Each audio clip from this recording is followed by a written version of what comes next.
헤세드 청년부 예배에 나오신 모든 여러분들을 주님의 이름으로 축복하고 환영합니다. 우리에게 귀한 이 공동체에 허락하시고 또 우리에게 귀한 예배를 허락하신 우리 하나님 앞에 감사와 영광의 박수 올려드립니다.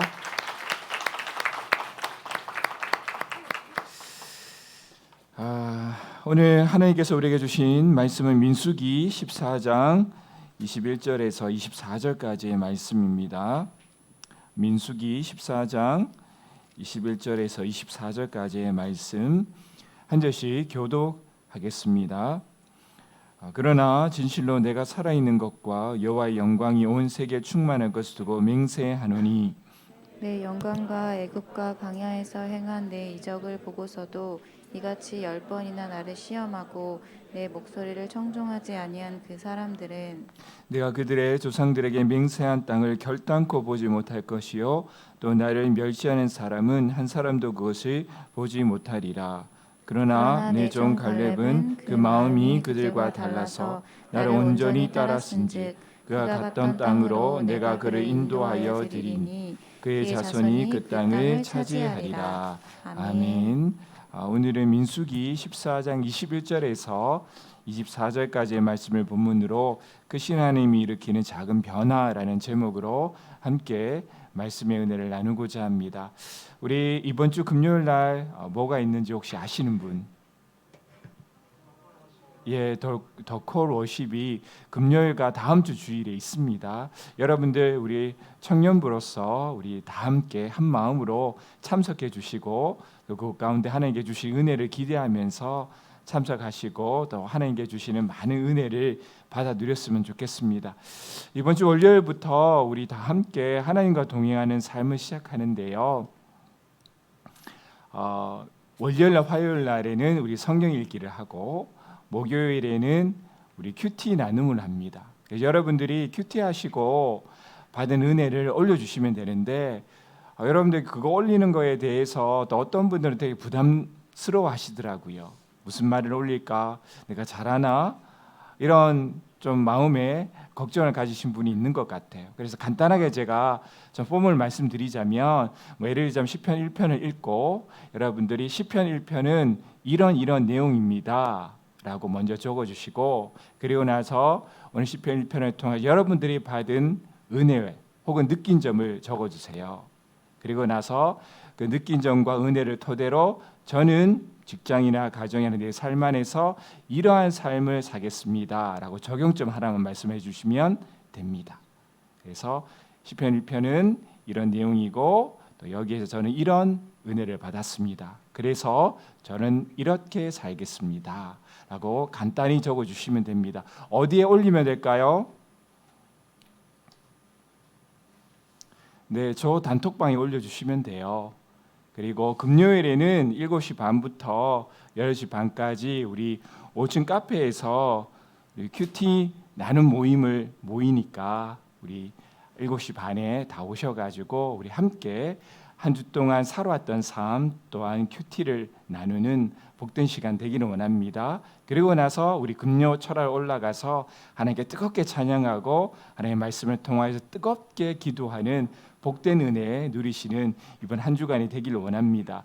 6주간 할 테니까요. 여러분들 6주 동안 주중에서의 나의 흐트러진 삶을 또 신앙을 한번 회복하는 그런 계기가 되는 시간이 되기를 바랍니다. 여러분들 다 참석해 주세요. 예, 오늘 읽은 13장은 민수기에서 되게 중요해요. 지직거리는 거 맞나요? 아닌가? 나만 이렇게 느끼는가? 예, 그럼 됐어.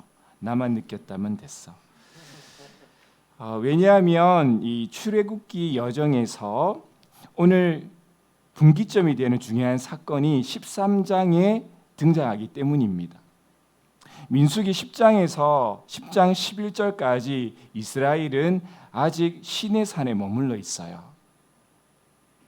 그러다가 민수기 12장부터 다시 행진을 시작합니다. 그리고 나서 도착한 것이 바란 광야이고요. 그 바란 광야를 지나서 도착한 것이 오늘 우리가 읽었던 말씀의 배경이 되는 가데스 바냐예요. 우리 여러분 이제 지도를 보시면 가데스 바네아가 어디인 줄 여러분들이 보실 수 있을 거예요. 가데스 바네아는요, 가나안 바로 턱밑이에요. 조금만 올라가면 하나님께서 약속하셨던 그 가나안 땅에 도착하는 거예요. 그곳에 이제 도착했습니다. 그런데요, 이곳에서 있었던 이야기들을 기록한 것이 바로 13장이에요. 13장 하면 여러분들 어떤 이야기가 가장 먼저 떠오르세요? 우리 주일학교 때도 되게 많이 배우고 12명의 정탐꾼 이야기가 13장에 나옵니다. 각 지파마다 한 명씩 12명의 정탐꾼을 뽑아요. 그러고 나서 가나안으로 보내는데 며칠간 정탐꾼들이 가나안 땅을 정탐했느냐 하면 40일입니다. 40일. 40일은 여러분들 이스라엘 백성이 출애굽하여 가나안으로 들어가는 40여 년의 기간을 생각한다면 아주 짧은 기간이죠. 고작 40일. 40년의 기간을 생각한다면 짧은 기간입니다. 그러나 이 짧고 사소해 보이는 오늘 본문의 사건이 바로 앞으로 이스라엘 백성의 38년의 생활을 좌우하는 큰 사건으로 이어지게 되는 거예요. 그래서 오늘 그 사건을 한번 살펴보도록 하겠습니다. 과연 이 가데스 바네아에서 어떤 일이 일어난 것일까요? 우리 오늘 본문을 통해서 첫 번째 기억할 것은 우리의 인생길을 인도하시는 분은 누구라고요? 바로 하나님이에요. 하나님께서 이스라엘 백성의 길을 여시기도 하고 닫기도 하셨던 것처럼 이스라엘 백성은 약속에 따라 떠나왔지만 가데스 바네아에서 멈춰서 광야를 방황했던 것처럼 하나님께서 길을 열어주시기도 하고 길을 닫으시기도 하십니다. 길을 여시는 뜻도 있으시고 길을 닫으시는 하나님의 뜻도 있어요. 그러나 무엇보다 우리가 기억할 것은 길을 여시기도 하시는 분이 하나님이시고 때로는 닫으시기도 하시는데 그곳에는 우리가 측량할 수 없는 하나님의 거룩하고 선한 뜻이 분명히 있다라는 것을 기억하시기 바랍니다. 우리가 이 민수기를 읽으면서 항상 기억해야 될 것이 바로 이것입니다. 우리의 인생길을 인도하시는 분은 하나님이시다. 하나님께서 우리의 길을 인도하시도록 오늘 이 자리에서 우리가 하나님께 기뻐하시는 일을 결단하자. 이것들 항상 기억하시는 우리 해세대 청년부 여러분들이 되시기를 주님의 이름으로 축복합니다. 근데 출애굽한 지 이제 저는 이때만 기다렸어요. 2년이 지났어요. 2년이 지나 이제 웃지도 않고 그만하라는 뜻으로 내가 받아들이고 이제 2년이 지났어요. 2년. 그리고 2년이 흐른 어느 날 이스라엘 백성은 가데스 바네아에 이릅니다. 모세는 이스라엘 백성에 이렇게 말해요. 신명기 1장 21절 우리 함께 보겠습니다. 읽겠습니다. 너희의 하나님 여호와께서 이 땅을 너희 앞에 두셨은즉 너희 조상의 하나님 여호와께서 너에게 이르신 대로 올라가서 차지하라. 두려워하지 말라 주저하지 말라 한즉. 아멘. 하나님께서는 애초에 출애굽 2년에 이스라엘 백성을 가나안 땅으로 인도하실 것임을 말씀하셨어요. 내가 너희들 2년 후에 가나안 땅으로 올려보내줄게. 이게 바로 하나님의 원래의 계획이었습니다. 그런데 가데스 바네아에 이르는 이스라엘 백성들이 하나님의 뜻과는 다른 결정을 내리기 시작합니다. 바로 가나안을 미리 정탐하여 작전을 세우자고 건의를 하는 거예요. 우리가 이제 가나안 땅으로 갈 텐데 그 땅이 어떤 땅인지 어떠한 전략을 세워야 하는지 정탐꾼을 미리 보내보는 것이 어떻겠습니까? 라고 이스라엘 백성들이 얘기를 하는 거예요. 그래서 모세도 듣고 보니 좋은 의견이라 생각했던지 정탐꾼을 보냅니다. 12정탐꾼은요 가데스 바네아에서 출발해서 가나안 땅 깊숙한 곳까지 올라가서 속속들이 탐지를 하는 거예요. 40일 동안 가나안 남북 지역 전체를 관통하여서 살펴보았습니다. 그러니까 언뜻 보고 온 게 아니에요. 40일 동안 여기도 가보고 저기도 가보고 사람들의 생각도 알아보고 그 지역의 문화도 보고 샅샅들이 분석한 겁니다. 가나안 땅에 대한 열두 정탐꾼의 평가는 어땠어요? 가나안 땅에 대한 정탐꾼의 평가 좋았어요, 나빴어요? 좋았죠. 그 땅 너무 살기 좋다고 한결같이 말했습니다. 그러나 평가가 엇갈린 부분이 있었는데 바로 그 땅에 사는 사람들에 대한 평가는 갈렸어요. 10명의 정탐꾼은 그 땅에 거하는 사람들을 두려워했습니다. 그러나 나머지 두 사람들은 그렇지 않았어요. 두려워하지 않았어요. 이것이 바로 12 정탐꾼이 가지고 있었던 의견이 갈렸던 지점입니다. 그런데 이스라엘 백성들이요, 누구 말을 더 듣기 시작해요? 10명의 정탐꾼의 이야기를 듣고 하나님을 원망합니다. 하나님이 약속하신 땅을 포기하겠다, 이제 선언까지 하는 거예요. 우리 민수기 14장 2절에서 3절까지의 말씀 우리 함께 읽겠습니다. 이스라엘 자손이 다 모세와 아론을 원망하며 온 회중이 그들에게 이르되 우리가 애굽 땅에서 죽었거나 이 광야에서 죽었으면 좋았을 것을 어찌하여 여호와가 우리를 그 땅으로 인도하여 칼에 쓰러지게 하려 하는가? 우리 처자가 사로잡히리니 애굽으로 돌아가는 것이 낫지 아니하랴. 이러한 원망이 치명적인 결과를 초래했습니다. 이스라엘 백성의 말대로 하나님의 귀에 들린 대로 그들에게 그대로 실현된 거예요. 당초 2년의 노정이 취소되고 38년의 노정이 추가되면서 총 40년 동안 광야에서 방랑하고 사는 이러한 치명적인 결과를 초래했습니다. 여러분들, 저는 이 본문을 읽으면서 이러한 의미를 드렸어요. 왜? 이 사건 때문인가? 왜 가데스 바네아에서 사건이 결정적으로 하나님께서 이스라엘 백성을 38년 동안 광야에서 생활하도록 결정하는데 가장 원인이 되는 사건이 되었느냐 하는 거예요. 그 전에 이스라엘 백성들 어땠어요?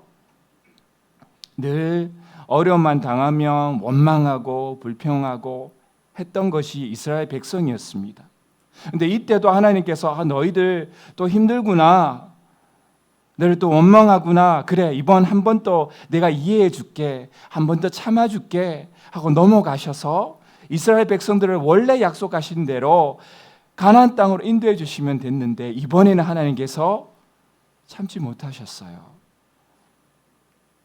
그 전의 사건들과 가데스 바네아의 사건이 도대체 무엇이 달랐길래 하나님께서 이 사건을 결정적인 사건으로 생각하신 것일까요? 여러분들, 10명의 정탐꾼 중 10명의 정탐꾼의 가나안에 대한 분석이 옳았어요? 2명의 정탐꾼의 가나안에 대한 분석이 옳았어요? 누구요? 2명이란 분도 있고 10명이란 분도 있는데 사실 따지고 보면 10명의 정탐꾼의 분석이 사실 옳았죠. 그렇죠? 체격착으로 봐도 어떤 군사적인 이런 장비빨이라고 하죠. 그렇잖아요. 그런 걸로 봐도 가나안 땅이 우세죠. 전략적으로 봤을 때는 상대가 안 돼요. 400년 동안 노예 생활하던 사람, 그런 사람들이 어디 싸우는 방법을 알기나 했겠습니까? 몰랐어요. 10명의 정탐꾼의 분석이 옳았습니다. 2명의 정탐꾼들이 가서 볼 때는 우리하고 체격 차이도 크고 싸우는 방법도 모르는 것을 보면서 싸워도 그래도 이길 것입니다, 하나님께서 그 땅을 우리에게 주실 것입니다 말했을 때 여러분들이라면 뭐라고 생각했을까요? 저 사람 정말 철없는 사람이네. 보고 왔으면서도 40일 동안 그렇게 철저하게 우리가 같이 살펴봤으면서 또 저 소리 하네. 믿음대로 한번 나아가서 우리 가족들 다 죽으면 그때도 믿음 타령할까? 아마 그렇게 생각했을 거예요. 분명 10명의 분석이 옳았습니다. 2명의 여호수아와 갈렙의 분석은 믿음에 기초하곤 했지만 좀 어디선가 어리석어 보이고 승리할 가능성이 전혀 없는 판단이었어요. 그런데 하나님께서는 두 부류의 사람들의 판단에 대한 옳고 그름이 엇갈려요. 하나님께서 누구의 판단이 옳다고 말씀하십니까? 여호수아와 갈렙의 판단이 옳다라고 손을 들어주세요. 이 시대에 만약에 다수결의 원칙으로 결정 내렸다면 분명 10사람이 옳은 결정이라 사람들 생각했겠죠. 근데 하나님께서는 그거 아니라는 거예요. 2명이 옳다라는 거예요. 10명이 틀렸다라는 거예요. 두 사람의 차이가 무엇입니까? 분석은 옳았지만 10명의 정탐꾼이 가지지 못했던 건 한 가지가 있습니다. 그게 뭐예요? 믿음의 눈으로, 영적인 시각으로 그 땅을 바라보지 못했던 거예요. 그게 바로 하나님께서 바라보시기에 그 전의 사건들은 안 좋은 상황 가운데서 어린아이처럼 투정했던 사건이지만 하나님께서 정확하게 이들이 가지고 있는 믿음의 정체가 그 사건을 통해서 드러나는 거예요. 아, 이 사람들이 영적인 시각으로 믿음에 초점을 두고 바라보지 못하는 거구나. 이 사람들 가나안 땅으로 들여내 봤자 그곳에서 믿음 가지고 가나안 족속들과 싸워서 이기지 못하겠구나. 그래서 하나님께서 38년의 형량을 그들에게 내리시는 거예요. 그럼 믿음의 초점. 이것이 바로 결정적인 하나님께서 그들을 38년간의 광야 생활을 결정하게 되는 가장 핵심적인 사건이었습니다. 저는 이 사건을 보면서 제가 너무 뜨끔했어요. 제가 바로 10명의 정탐꾼과 같이 살아갔던 사람이기 때문이에요. 분석 옳고 세상에서 옳은 거 합리적이고 이해할 만하고 리저너블하고 이성적이고 그런 거 참 좋아하면서 내가 혹여나 믿음의 초점을 잃어버리고 지금의 이 상황을 바라보고 한 사람을 바라보고 함부로 판단하고 있는 것은 아닐까? 그것이 결정적으로 하나님께서 나를 어느 한 시점에 있어서 길을 열어주지 아니하고 길을 멈추게 한 이유가 되지 않을까? 그러한 점에서 참 많이 오늘 읽었던 이 본문이 저에게 많은 도전을 주었습니다. 항상 우리는 믿음의 초점을 잃어버리지 말아야 돼요. 영적인 시각을 잃어버리지 말아야 합니다. 코로나를 볼 때도 코로나 때문에 이렇고 저렇고 맞죠. 그런데 그 시각 안에서 믿음과 영적으로 바라볼 수 있는 이 눈이 잊어버리면 우리는 그 상황과 그 고난과 눈에 보이는 현실 때문에 무너져 내리는 거예요. 은혜의 초점을 두고 영적인 초점을 하나님께 맞추고 여러분들이 바라보고 있는 현실, 여러분들이 겪고 있는 상황들을 바라볼 수 있는 모든 햇세대 청년부 여러분들이 되시기를 주님의 이름으로 축복합니다. 오늘 이 사건의 핵심은 이거예요. 하나님의 약속과 달라 보이는 현실에 부딪혔을 때 나는 무엇에 초점을 두고 현실을 바라보나? 하나님께서 이렇게 말씀대로 살아가면 이러한 축복을 나에게 주신다고 약속하지 않았습니까? 근데 그 말씀 붙들고 내가 정말 되지 않는 거지만 노력하고 기도하며 살아가는데 여전히 나의 현실이 변화가 없고 여전히 나의 현실이 힘들 때 그때 나는 무엇에 초점을 두고 이것을 바라보느냐? 이것을 오늘 본문을 통하여서 하나님께서 우리에게 동일하게 묻고 계시는 거예요. 내가 만약 가데스 바네아에 머물러서 가나안 땅을 지금 바라보고 있다면 나는 어떤 시각으로 바라보고 있을까? 하나님의 약속을 믿고 믿음의 시각으로 바라볼까? 아니면 현실이 전부인 것처럼 바라보고 영적이고 믿음의 초점을 다 잃어버린 채 살아가고 있지는 않을까? 우리 모두가 2명의 정탐꾼에 속한 사람들이 되기를 원합니다. 여호수아, 우리 예전에 이름이 갈렙이었잖아요. 갈렙처럼 그렇게 바라볼 수 있기를 바랍니다. 오늘 이스라엘 백성이 내린 결정에 대해 하나님이 이렇게 말합니다. 민수기 14장 22절에서 24절 우리 함께 읽어볼까요?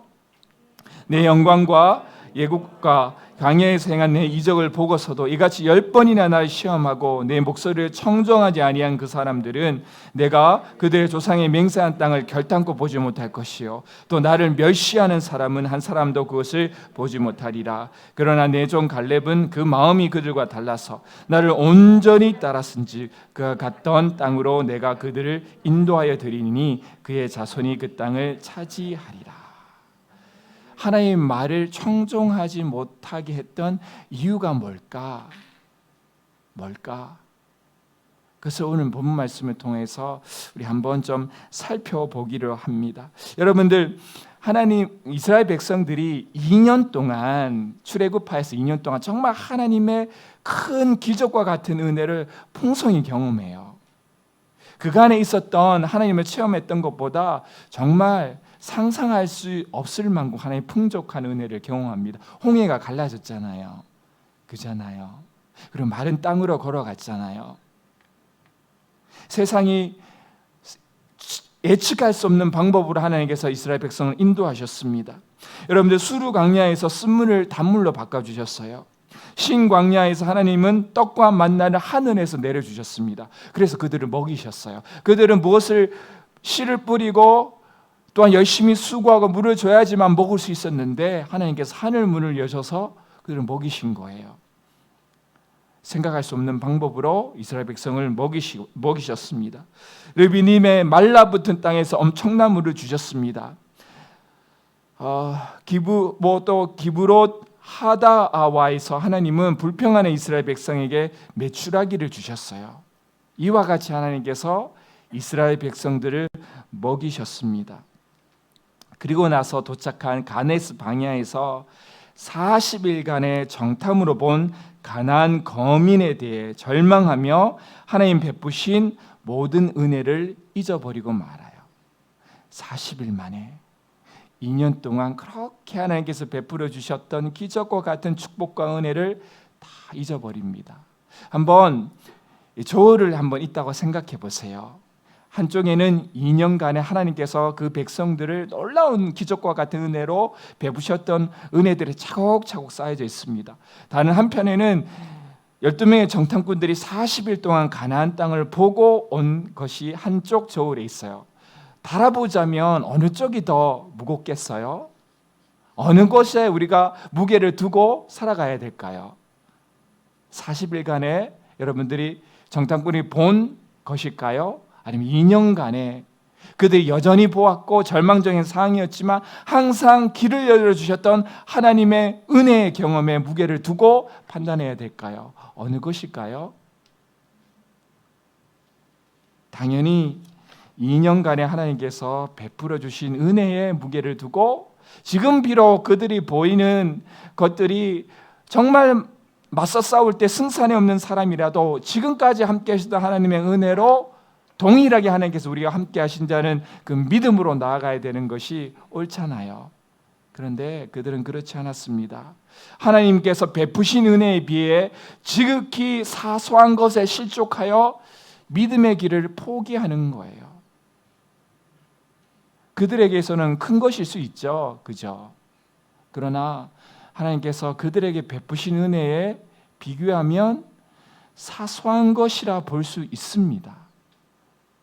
그 사소한 것에 실족하여 믿음의 길을 포기합니다. 하나님이 주실 큰 은혜를 놓칩니다. 제가 곰곰이 생각해 보니까요, 순종을 방해하는 것은 사실 사소해 보이는 것들입니다. 큰 것은 아닌 것 같아요. 사소한 것에 걸려서 우리는 실족하는 것이 바로 우리의 사실은 진짜 모습이에요. 그러나 그 사소해 보이는 것을 방치하면 하나님의 은혜를 받지 못하는 큰 걸림돌이 된다는 것을 기억하시기 바랍니다. 사소해 보이지만 그 죄를 계속 방치하면 우리가 믿음대로 은혜대로 살아가는데 큰 걸림돌이 돼요.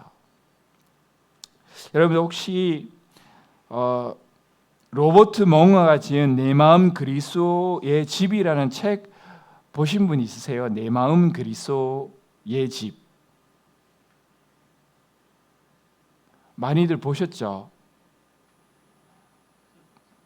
아닌 것 같은데 뭐 할 수 없고. 근데 이름 되게 이쁘지 않아요? 내 마음 그리스도의 집. 내 마음이 그리스도의 집이래요.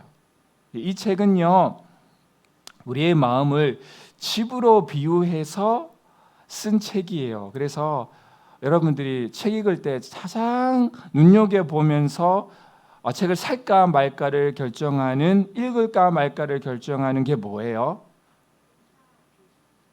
아니지. 책 두께지. 두꺼우면 일단은 시도를 안 하잖아. 그죠? 아닌 것처럼 하지만 사실이지. 얇아요, 이 책. 그래서 여러분들 읽기에 좋습니다. 뭐 하루 저녁이면 쭉 읽어요. 여기에 보면은요, 집을 이렇게 비유합니다. 집에 서재, 주방, 거실, 작업실, 오락실, 침실, 벽장 등이 있는데 그 집을 우리 마음이라고 생각하면 여러분 주방은 뭘까요? 주방은 매일의 양식처럼 중요하게 추구하는 것들이에요.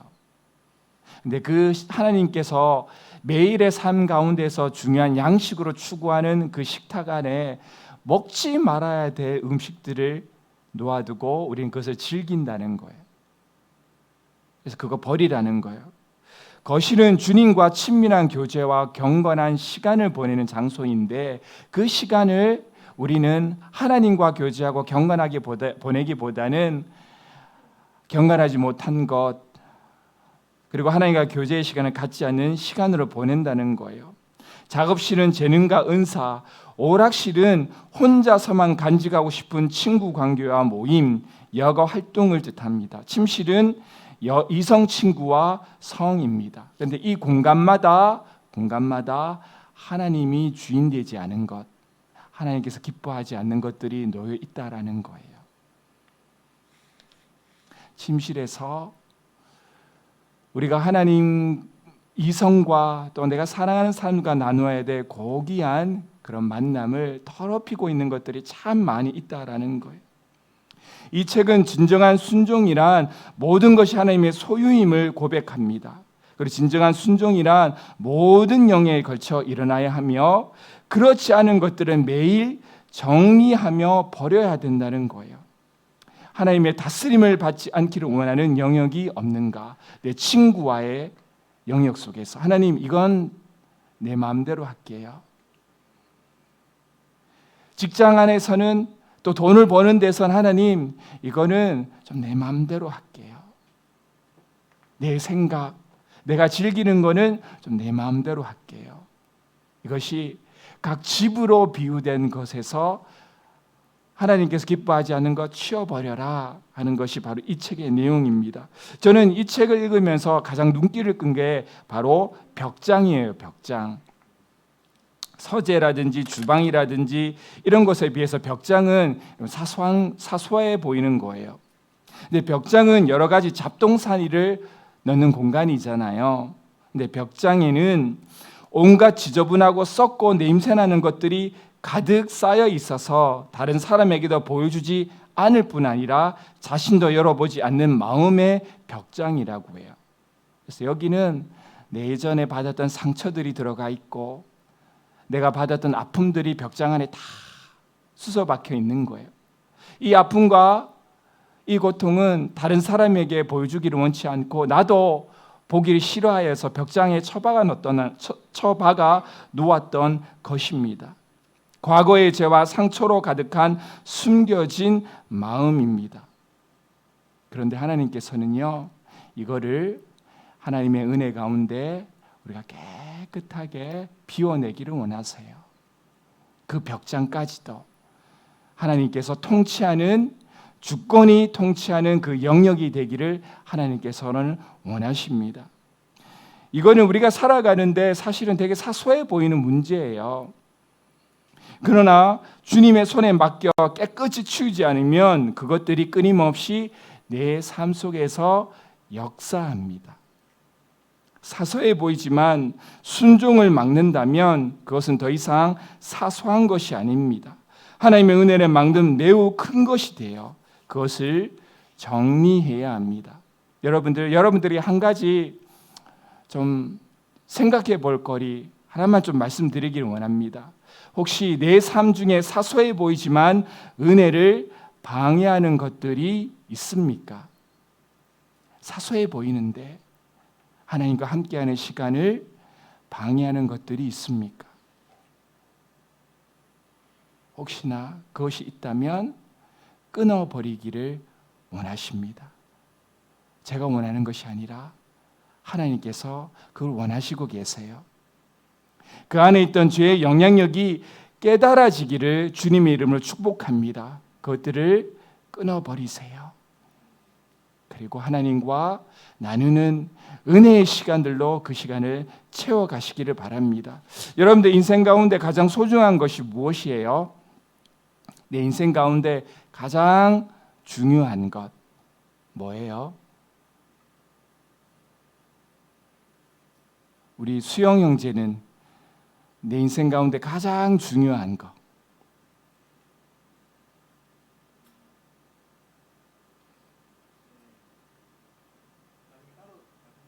따로 그래 카톡으로 보내요. 카톡으로 보내요. 여러분들 그러면 여러분들 인생 가운데 사소해 보이는 것은 무엇입니까? 인생 가운데 이거는 좀 사소하다. 중요하고 사소해 보이는 것. 우리가 이러한 생각들을 매일 주일마다도 하는 것 같아요. 예배를 생각하고 교회를 생각할 때 이게 과연 내 인생의 중요한 문제일까? 아니면 사소해 보일까? 내가 만나는 사람, 내가 날마다 내리는 결정 가운데서 무엇이 더 중요하고 무엇이 사소할까? 우리 이것을 날마다 저울질하며 살아갑니다. 그런데요, 이와 같은 동일한 고민을 했던 사람이 있습니다. 바로 예수님께 찾아왔던 서기관입니다. 서기관에 있어서 하나님의 명령을 따르는 것이 참 중요했어요. 그래서 비슷해 보이는 명령들이 충돌을 일으켰습니다. 그래서 주님께 찾아와 가장 중요한 계명에 대해 질문합니다. 주님은 이렇게 대답해요. 마가복음 12장 28절에 30절 말씀 함께 읽겠습니다. 서기관 중 한 사람이 그들이 변론하는 것을 듣고 예수께서 잘 대답하신 줄 알고 나와 묻되 모든 계명 중에 첫째가 무엇이니까? 예수께서 대답하되 첫째는 이것이니 이스라엘에 들으라. 주 곧 우리 하나님은 유일한 주시라. 내 마음을 다하고 목숨을 다하고 뜻을 다하고 힘을 다하여 주 너의 하나님을 사랑하라 하신 것이요. 아멘. 하나님을 사랑하는 것이 우리 인생 가운데 가장 중요한 일입니다. 우리가 이거를 사소한 것으로 생각하며 인생에 더 중요한 것을 이루기 위해서 날마다 살아가요. 그러나 우리의 인생의 길을 여시는 분은 누구십니까? 하나님이시고 우리의 인생의 길을 닫는 분도 바로 하나님이십니다. 인생 가운데 하나님을 가장 사랑하는 사람, 하나님의 은혜를 사모하는 사람, 그 사람에게 열리는 것이 있는데 그게 바로 영적인 시각이에요.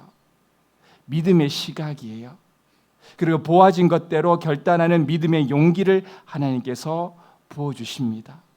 하나님을 가장 사랑하는 사람, 하나님을 가장 의지하고 믿고 따르는 사람, 이 사람들만이 바로 걸어갈 수 있는 것이 믿음의 길이며 그 사람들에게 하나님은 인생의 모든 역경 가운데서도 현실을 뛰어넘은 하나님의 사랑을 바라보면서 하나님께서 우리를 인도해 주실 인도하심의 확신을 바라보면서 현실에 굴복하지 않고 길을 열어갈 수 있는 믿음의 용기를 갖게 되는 거예요. 오늘 한 주간 이런 삶을 살아가기를 원합니다. 오늘 한 주간이 하나님을 가장 사랑하는 한 주간이 되기를 원합니다. 하나님의 사랑을 가장 크게 받는 한 주간이 되기를 원합니다. 여러분들 인생의 목표, 신앙의 목표, 하나님을 사랑하는 일이 되기를 원합니다. 그리고 현실 가운데 가데스 바네아에서 멈춰져 있는 그 순간에 10명의 정탐꾼과 같이 현실이 전부인 사람, 합리적이고 이유와 논리를 가진 삶 이면에 있는 은혜와 믿음에 초점을 두어서 하나님께서 인도해 주심을 알아보면서 길을 열어갈 수 있는 모든 해세대 청년부 여러분들 되시기를 주님의 이름으로 축복합니다.